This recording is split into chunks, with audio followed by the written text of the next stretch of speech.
Okay, another stopover sa Zambales Market. So, kailangan muna namin mamili ng mga lutuin namin mamaya. Sasama ko sila sa loob para kunan ng video. Park muna tayo. Ayan. Pangatlong stopover namin to galing Metro Manila. Para mamalengke. Para mamaya hindi na kami babalik. Tama ako. I-video ko.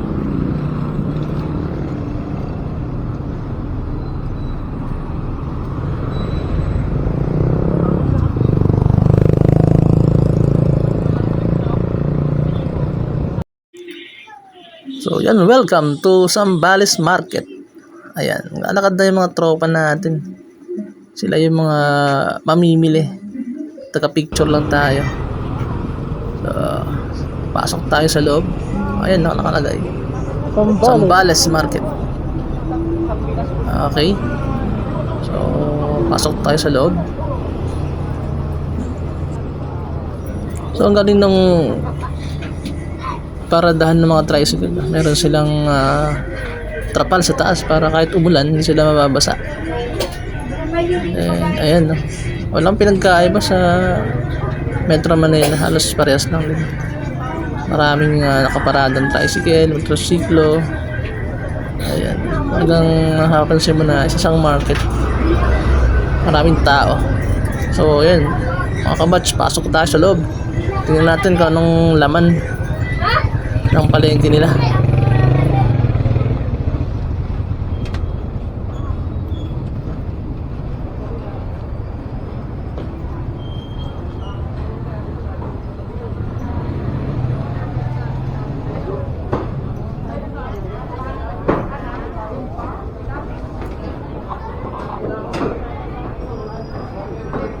Putik. Bangka.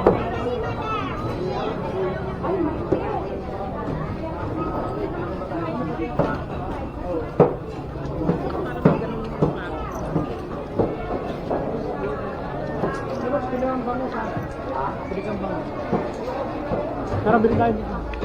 Dito. Tara tayo, guys. Dito tayo sa da. Bibili lang ako. Ako na naka-helmet kaya? Ang pulutan, dito tayo niya. Boss, ano bigay? Palaka? Ha? Palaka.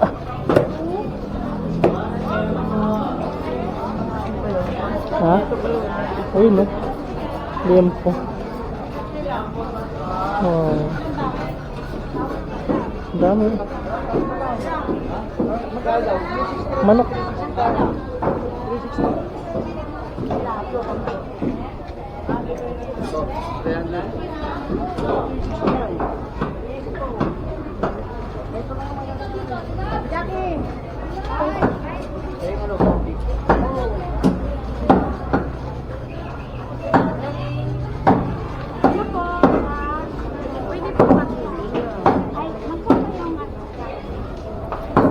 Ang ulam.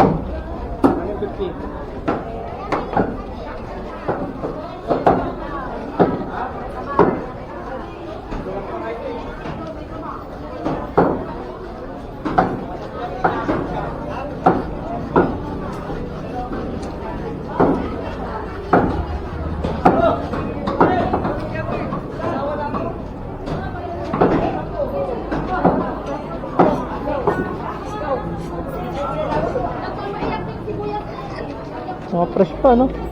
Sariwa.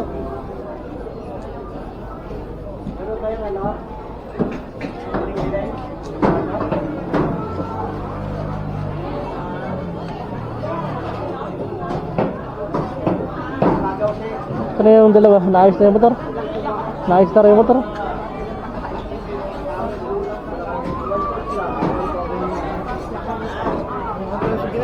Ha? Saan? Agad. Humabol siya? Wataw yun. Abot pa yun. Solo lang, ikaw nila. Sumolo eh. Wala yata kasama niya na aran. Sir Jaguar? Ay, Sir Elvin. Hindi sumama.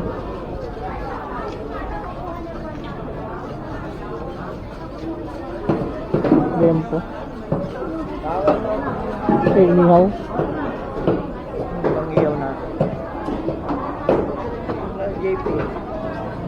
pa eh. Ha? Naiwan niya isa eh. Okay na ba yan? Okay na yung motor? Napagawa niya yun. May pera naman yun. Diretso yun dito. Kung sira yun. Maganda yun, hindi tinakbo. Ha? Kung tinakbo niya na lang malayo yun, lalakasira Hindi, nun. kaya nga hindi na niya pinandahan yun. Lalakasira nun. Dahil sa yun. Gano'n sa akin. 30 mil na sa akin eh. 30 mil inabot. Magkano? 30 mil. Laki. Kasama yung lalamog 3,000. Nagpalaki yung ano, yung rocker arm.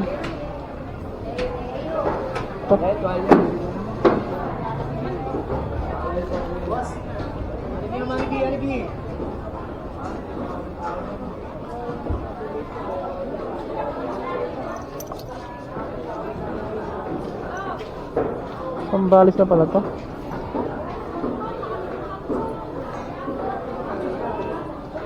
Bangos.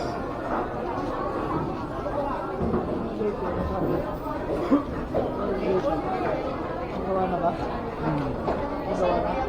Hindi pa. Hindi pa alam. Magawa na sa pagawaan. Ang lalaki ng bangos oh. Dito kasi ako pa na. May nasasakahan ng live dun. Ha? Kaya nga. Lagyan niya rin yun eh. Matagal na rin yung ano yun, Aerox? Taon na rin yun. Ha? 5 taon na. Okay, kaya pala. Sa akin nga, Ako laging umuwi. Pangasinan din lagi biyahe nun eh. 3 taon ako bago binigyan ng problema ng motor ko eh. Pangasinan ng mga uwi ano eh. Dapat talaga yun, ano. Every rides mo, check up. Baka yung kulang sa tuna ko. Hindi na nito yan. May napapatuna. Nagalang ka. Kasi nagpagawa ka nung nakakami. Hindi na tayo. Ay, nag-picture tayo lagi. Saan?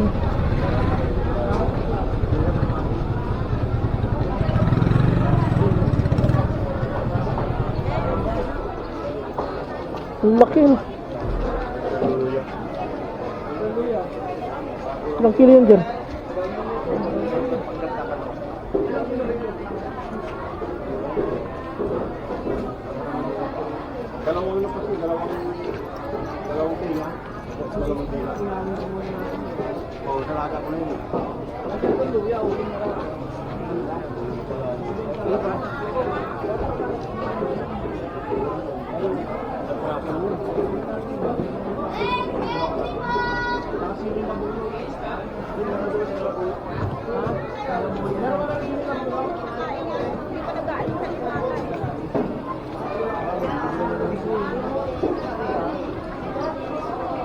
Ilang kilo yan, Jer? Ganyan.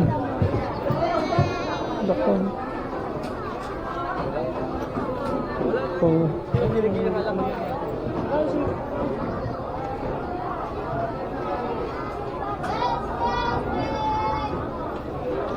Dahil tao.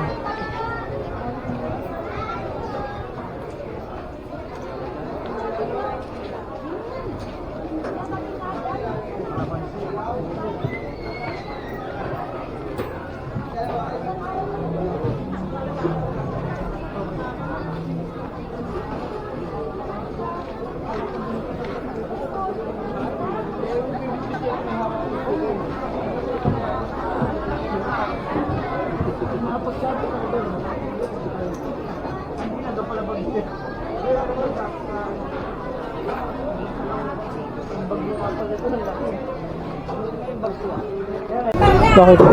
Kanina tumukod sa play. Oo. Yung pag-malalim. Ngayon ko lang dinakap naman uli eh. Ang lakas dun. Ay, pag ano ko tumukod eh. Kasi pinigilan ko. Sira. Hindi nasira. Yung ano ko nga tuhod ko pa masakit. Tumukod dun eh. Delikado. Hindi mo lang narangan ng mga tao Pag yun. pag ano natin. Ay, magtingin ko sa pangalan. Lalim. Kita ng ilaw. Hindi mo lang narangan ng mga enforcer. Ilagyan nyo ng kulay ano yun. Kahit ano lang, kahit yung kulay ano.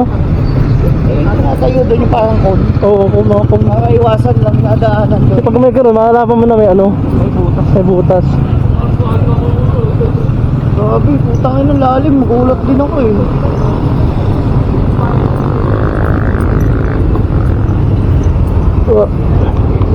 Kung may hinahin na motor doon, yari, sira. Basag ang ano, mags. O yung Stuck pa yan. Stuck pa yan. 5 taon na yun yung nilog ko. pero lumalabong pa rin, no? Nalaban pa. Ang malayuan. Eh, trabaho, bahay lang din kasi yan eh. Hindi ka ano, paspag. Ang rides mo lang, pagka may rides lang talaga. Hindi lagi. Hindi lang, hindi siya laspag. Hindi naman tinakbo niya, 15. Kisi pa lang? Oo. Sutain na. 5 taon na. Ay, sa trabaho, gusto bilhin niya na yun. Kumbaga sariwa pa. Ano sa?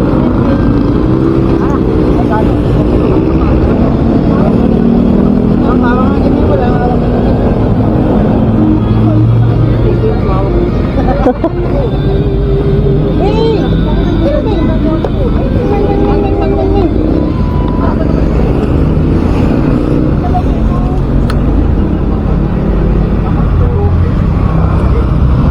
Dinakdakan. May bubog yung pusit mo ah. Di bubog. Nagbago ka namin ah. May ano na yung pusit mo ah. Hindi ba ito?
Ta.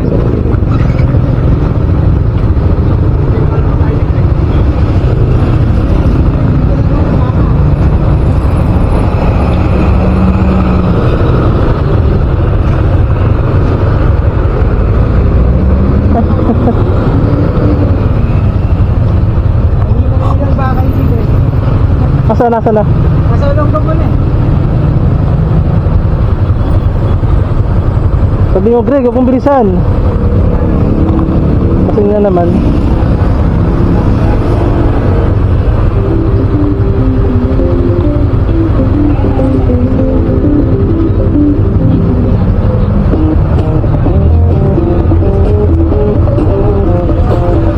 Paborito ni Ming yan. Paborito mo. Oo. Tugtog.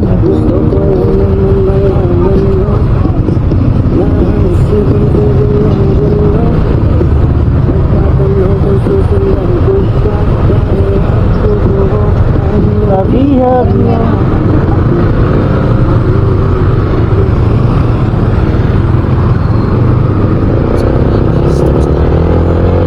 At nabili na namin lahat na kailangan namin para lutuin mamaya pagdating namin dun sa location. So, babaybayin namin ang kahabaan ng Narciso papuntang San Felipe. So, malapit na kami. Siguro mga 30 minutes na lang. Medyo banayad pa ngayon at wala pang gaanong sasakyan. Maganda yung daan dito at hindi siya ganong bako-bako. Tapos maluwang. So, kaya tuloy-tuloy kami, wala nang gaanong traffic. So yun, dumaan kami sa isang market. Hindi ko alam anong market to. Yung kanina pinunta namin nung bumili kami ng mga lulutoy namin is Zambales Market. Pero ito hindi ko alam kung anong market to. Hindi na namin natanong. So medyo matraffic dito ng konti at may mga checkpoint. Pero hindi naman kami pinara. So siguro mga ano lang to, police visibility. Then so tuloy-tuloy na kami. Palabas na kami ng San Marcelino, boundary ng San Felipe. So ayan, palabas na kami niyan. Thank you.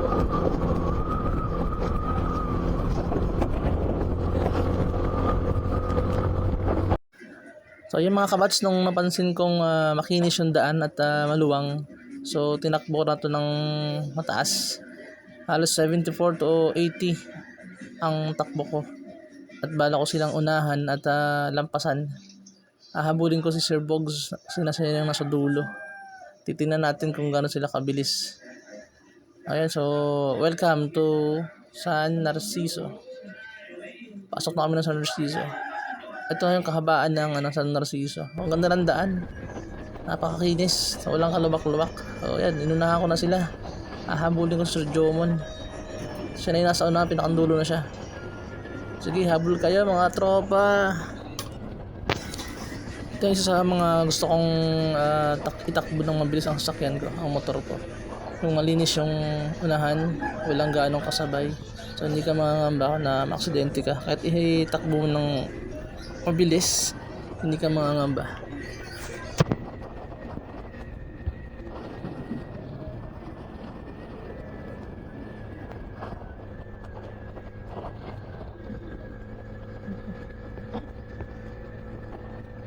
Ay.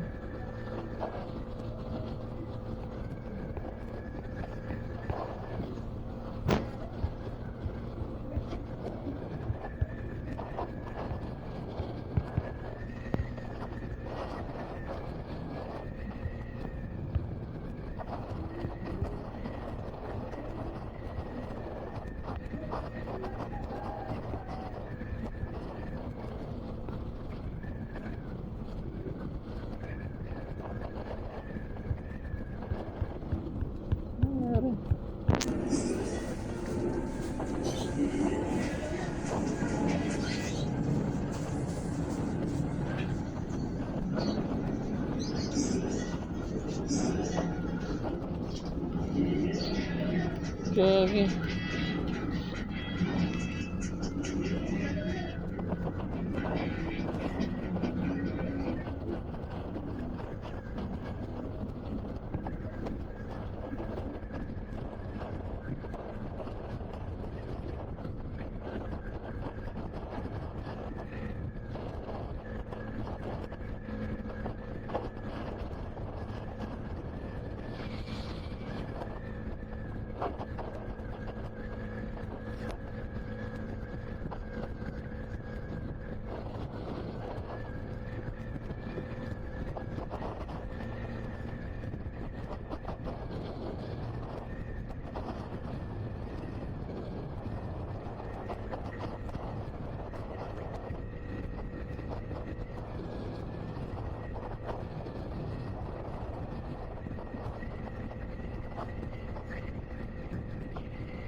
Oh,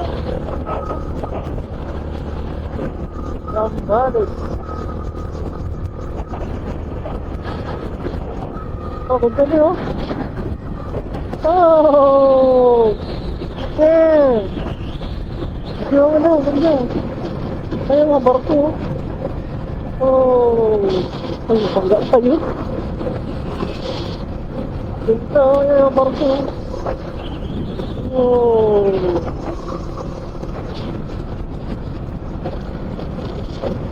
Pero pagkakar, ATV. Daron. Talantaw mo ng mga barko, no? Ganda.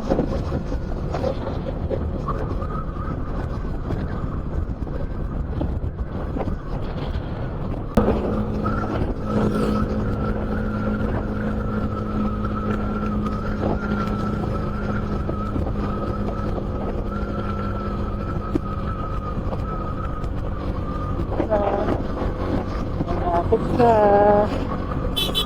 Malapit na.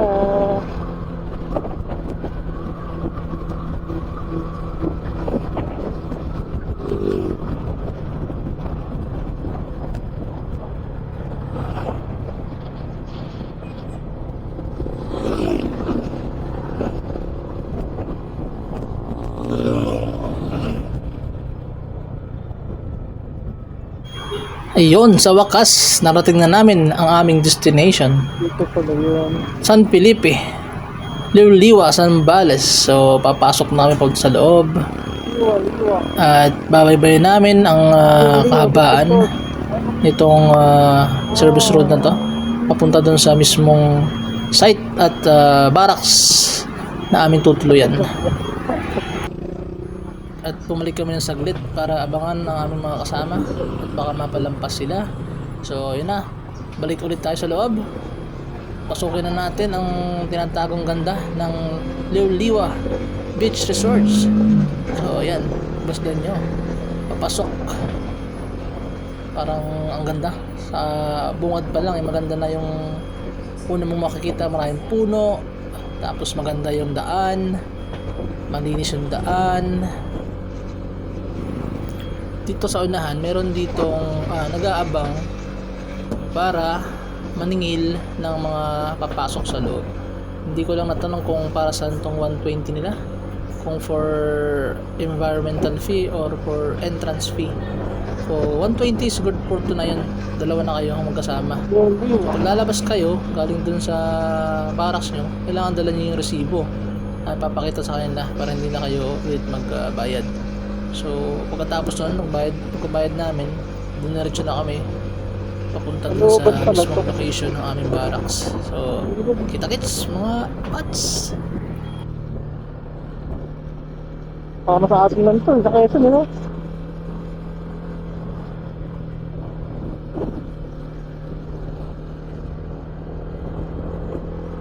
Nakita. Tapang.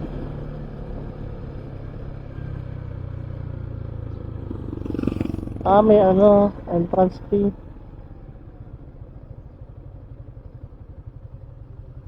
Entrance magkano?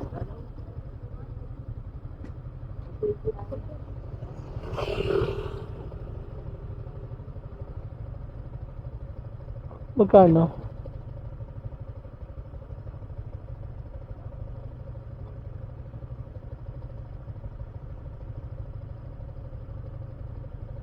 Hindi yung resibo, no? Magkano kaya? 120.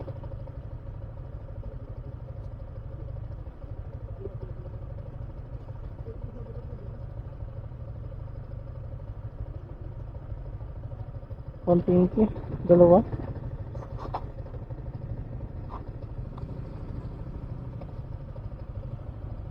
Entrance ba yun? Paano po? Entrance? Pag may bibili ito sa labas, madala pera. Ano to ka rin? Kung may bibili sa labas? Entrance na sa 120. Ito tourism fee.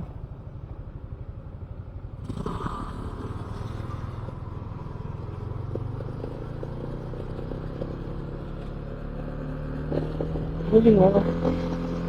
Nagkita sila, tadaan ka na, may bayad na.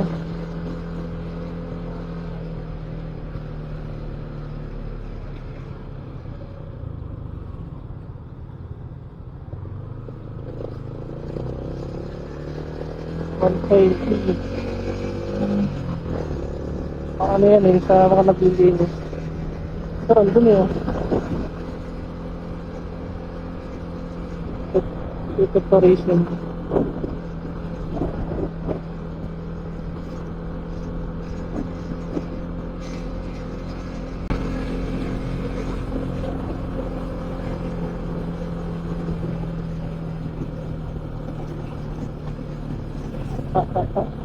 Rock road. Kanino yung taas ka mo, ang pakatandaan. Dapat pasanin ko mga nila to, no?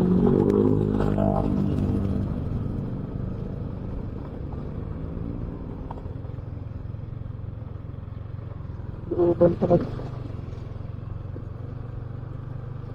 Liwa.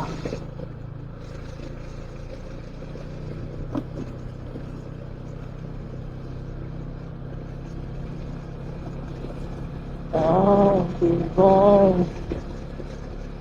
Hindi mo ah.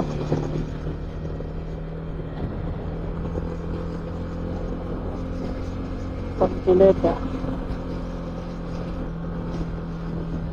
Maganda na. Pagbalat. Para sa atin lang tayo, no? Parang Quezon lang. Ano bang kahoy yan? Pine tree ba yan?